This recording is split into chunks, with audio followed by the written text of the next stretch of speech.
திமுக அமைச்சர்கள் 2 பேர் விஜய் கட்சியில் சேர போகிறதா இந்த ஆதவர்ஜுனே சொல்லியிருக்காரு.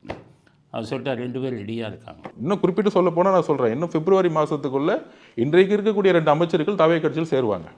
What are you saying? கண்டிப்பா அது நடக்கும். நீங்க பாருங்க என்ன நடக்குன்னு பாருங்க. நீங்க இது அதிமுக முன்னாள் அமைச்சர்கள் மட்டும் இல்ல, திமுக சிட்டிங் அமைச்சர்கள் இருக்கிற 2 அமைச்சர்களே சேருவாங்க. இது பிப்ரவரி மாதம் நடக்கும். யார் இந்த 2 பேர்? யார் அந்த கருப்பாடுகள்? ஆனால் அவங்கள கருப்பாடுகள்னு சொல்லக்கூடாது. அவங்க நல்ல ஆடுகள், நல்ல மனுஷங்க. திமுக விட்டு வெளியில் வராங்க. அதில் ஒரு ஆள் யாருன்னு நீங்கள் உடனடியாக கண்டுபிடிச்சிடலாம். ஏன்னா இன்றைக்கே அவர் தாக்கிட்டார் திமுகவை. என்ன சொல்லிட்டார் பிடிஆர்? இந்த திமுகவில் ஈவேரா கொள்கையை பின்பற்றினேன், ராகு காலத்தில் எதுவும் ராகு காலத்தில் தான் செய்வேன், யமகண்டத்தில் தான் செய்வேன்னு சொல்லிக்கிட்டு இருந்தாங்க. அந்த காலத்தில் கோயிலுக்கெல்லாம் போக மாட்டாங்க. கோயிலுக்கு போய் கும்பிட்டா கிண்டல் அடிப்பாங்க. அப்போ ஈவேரா கொள்கையை பின்பற்றேன்ட்டு இப்போ அண்ணா அறிவாலயத்தில் விண்ணப்பம் கேட்குறாங்களாம்.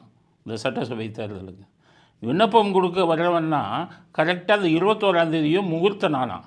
அன்னைக்கு தான் 90% பேர் வந்து கொடுக்குறானா விண்ணப்பத்தை. அதுவும் ராகுகாலம் இல்லாமல் யமகண்டம் இல்லாமல் சவுனம் பார்த்து கொடுக்குறான்னு பிடிஆரே சொல்கிறார். இந்த வீடியோவை பாருங்கள். நாமினேஷன் ஃபைலிங் நடக்குது இதே அண்ணா அறிவாலயத்தில் நாமினேஷன் ஃபைலிங் அன்னைக்கு 17 ஆரம்பித்து 28 வரைக்கும் போகுது.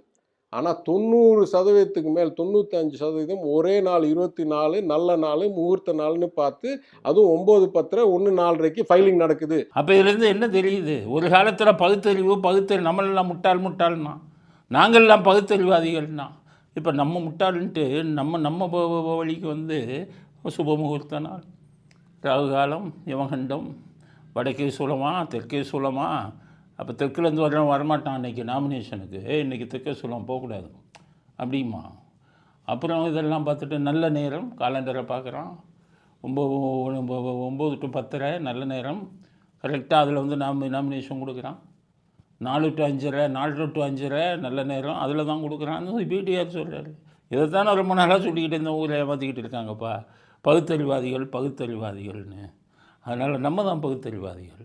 இறைவனை அறிந்தவன் எவனோ அவனே பகுத்தறிவு உள்ளவன். இறைவனை அறியாதவன் முட்டாள் மூடன். அதுதான் வந்து இப்போ இதோடைய பழமொழியே. இறைவனை அறியலைன்னா உனக்கு வந்து மூடன்னு தான் அர்த்தம். அறிந்தவர்கள் அறிவாளிகள், அவர்கள் தான் பகுத்தறிவாதிகள். அதனால் பகுத்தறிவாதின்னு இவ்வளோ நாள் சொல்லிக்கிட்டு இருந்தீங்க. பிடிஆர் சொல்கிறாரு, நீங்களே சுப முகூர்த்த நாளில் தான் நாமினேஷன் கொடுக்குறீங்க அப்படின்னு சொல்கிறாரு. ஸோ ஒரு ஆடு வெளியில் வந்துடுச்சு. இன்னொரு ஆடு யார்? அது 2 எழுத்து ஆடுன்னு சொல்கிறாங்க.